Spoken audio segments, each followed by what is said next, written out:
Hello दोस्तों, स्वागत है आपका आपके अपने YouTube channel HP story and jokes में। आज फिर लेकर आए हैं हम आपके लिए एक और मज़ेदार कहानी। तो आज की कहानी शुरू करते हैं। एक समय की बात है, एक गांव में निशा नाम की एक लड़की रहती थी।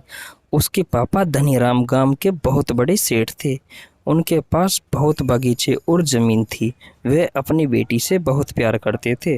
वे उसकी हर ज़रूरत को पूरा करते थे, जिसके कारण वह बहुत बिगड़ गई थी और घमंडी हो गई थी।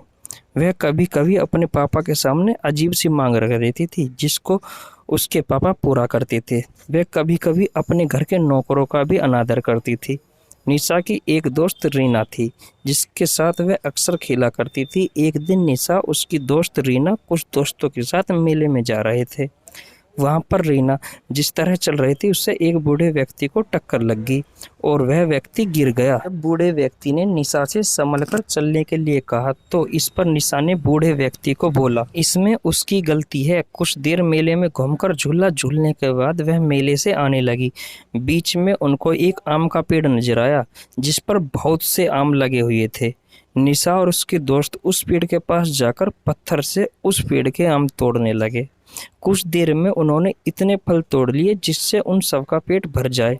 निशा के सभी दोस्त टूटे हुए आमों को उठाकर खाने लगे और आम तोड़ना बंद कर दिया, लेकिन निशा अभी भी आम तोड़ रही थी। जब रीना ने निशा से कहा, हमने इतने आम तोड़ लिए हैं कि हम सबका पेट भर जाएगा, तो तुम आम क्यों तोड़ रही हो? निशा बोली, मैं इस पेड़ के सभी आम तोड़ दूंगी। रीना और उसके दोस्त आम खाने में व्यस्त हो गए, लेकिन निशा आम तोड़ती रही। कुछ देर के अंदर बहुत सारे आम तोड़ने के बाद भी वह बाकी आम तोड़ने में लगी रही। तभी वह आम का पेड़ बोल उठा, निशा, तुम इतने फल क्यों तोड़ रही हो? जितने आम तोड़े हुए हैं वे तुम्हारे लिए पर्याप्त हैं।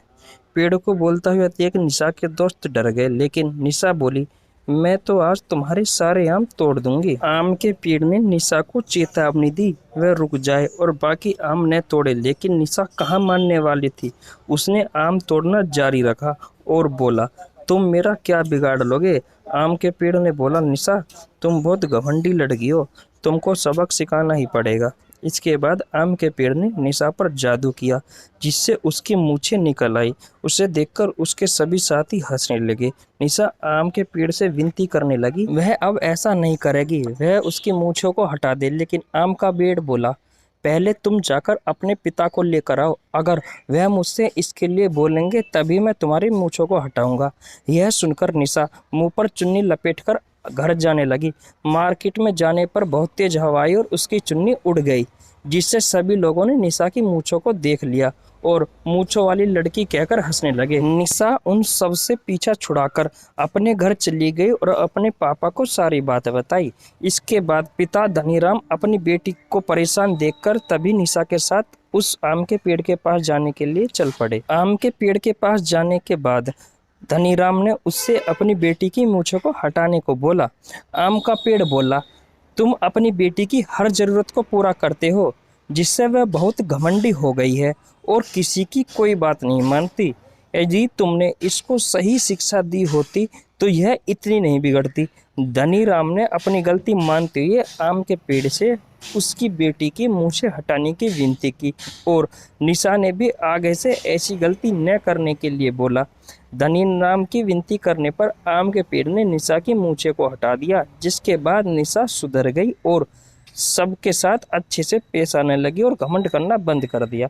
तो दोस्तों, आप लोगों को हमारी आज की कहानी कैसी लगी हमें कमेंट बॉक्स में ज़रूर बताएं। कहानी अच्छी लगी हो तो वीडियो को लाइक करें, चैनल को सब्सक्राइब करें और बेल आइकन दबाना ना भूलें। वीडियो में लास्ट तक बने रहने के लिए धन्यवाद।